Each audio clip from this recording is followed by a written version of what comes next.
It's just turned 7:30. Still to come this hour during our special Brexit coverage. RTUK heads over to Scotland, where First Minister Nicola Sturgeon has called for her country's own independence referendum on reaction to this result. I'll be joined live by SNP MP Dr. Paul Monaghan to discuss just how likely that is. Stay with us.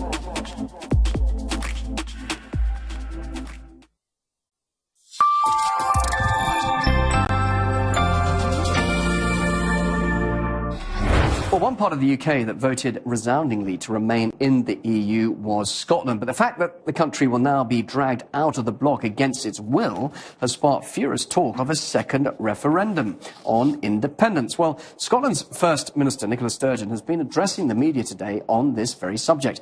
And for more on what she had to say, I'm now joined by RT's Polly Boyko, who is in Scotland right now. Polly, so is another referendum on the cards?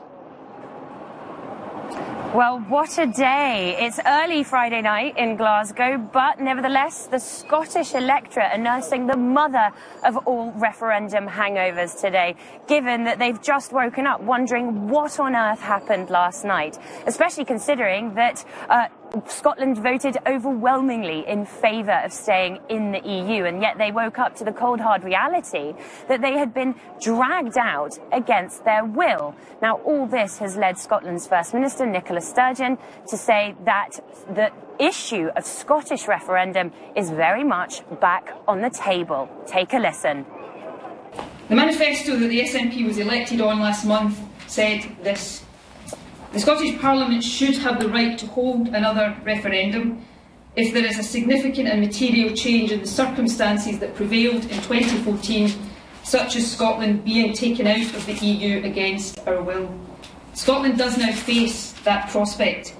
It is a significant and material change in circumstances, and it is therefore a statement of the obvious that the option of a second referendum must be on the table, and it is on the table. So a so-called Indie Ref 2 is, in Nicola Sturgeon's words, highly likely now. And she also said that it's democratically unacceptable, the situation that Scotland has found itself in as of less than 24 hours ago. And I have to say, the feeling amongst the locals here in Glasgow is pretty much the same. I've been talking to a lot of people, very strong feelings, a lot of people devastated by having to swallow this bitter result that the majority of Scots didn't vote for. But a lot of people saying that the silver lining in all of this could end up being that they get another stab at an independence referendum. Also, a lot of people telling me that they're hearing of a lot of Scots changing their minds. People that voted to stay as part of the UK 2 years ago now coming out and saying, well, we can't live like this. Our political realities are so different north of the border that we have to break ties with Westminster now. It's also worth noting that Nicola Sturgeon said that she's going to explore all possible avenues to keep Scotland in the European Union. And that's led to talk of a so-called reverse Greenland option, whereby Scotland could try to negotiate a way of staying inside the European Union while at the same time being part of a UK that's voted to leave. All pretty complicated stuff, but nothing is out of the question anymore, given the fact that Britain has thrown out the rule book by voting to say goodbye to the European Union. The former Scottish First Minister Alex Salmond told RT's Going Underground programme that Nicola Sturgeon does have a mandate to call a second independence referendum. It's quite interesting. The one mainstream politician in the UK who's received a mandate not just at the Scottish elections last month, 47%, but now again from the Scottish people, 62%, following her advice, every single local authority area in Scotland is Nicola Sturgeon.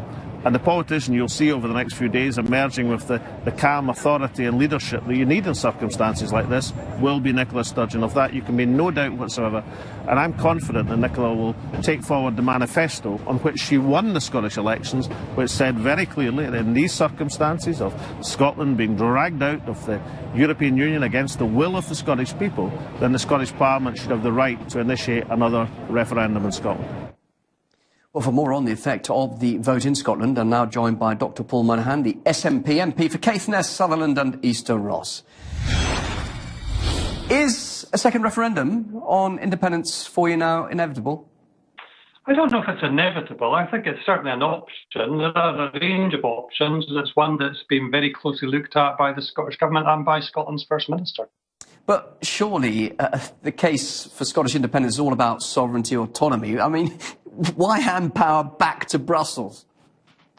Well, I think yesterday the people of Scotland voted in large number to remain part of the EU. I think that's partly because we value our EU citizenship, but we also equally, I think, value access to the single market for our goods, our products, our services, our exports. That's crucially important.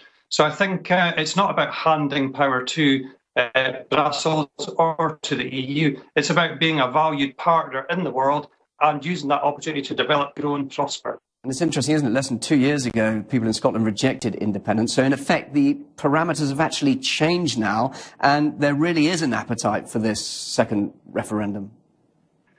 I think possibly. I mean, Alex Salmond, my colleague, has just given a very accurate account of the view, and your reporter earlier noted that she'd been speaking to people in Glasgow earlier. I've been speaking to people in my constituency, and I think the mood has changed. I think a lot of people that perhaps previously voted no in 2014 are reconsidering their position, and I think that there probably is a will for a significant constitutional change in Scotland. What about a compromise? Is it possible that Scotland could negotiate to stay in the EU, with the UK actually being outside of the EU? We just heard from Paul Monaghan there in Glasgow earlier, talking about Denmark, of course, being in a political union with Greenland, yet Greenland, of course, is not in the EU and Denmark is. I mean, that is a situation clearly that works. Could it not work with Scotland? I think it's a very real possibility. I think the precedent that Denmark sets is a very interesting one. It's not just Greenland, it's also the Faroe Islands, both parts of the Danish state, I suppose, that Scotland values and works with already. So I think it's a really good example of an alternative way forward to secure Scotland's position in the EU and the citizenship of Scottish people within that. That sounds optimistic, that therefore then the relationship between Scotland and England really shouldn't be damaged, shouldn't be harmed. Well, I think the people of Scotland are always optimistic. We're always outward facing. We're always looking for creative and innovative ways to move forward. There are a number of options at this point in time. Leave doesn't necessarily mean independence for Scotland. It means a range of things, and it's all subject to negotiation. Paul, really good to talk to you. Thank you for your time. Dr. Paul Monaghan, live on RTUK. And that brings us to very nearly 7:45 now. Still to come.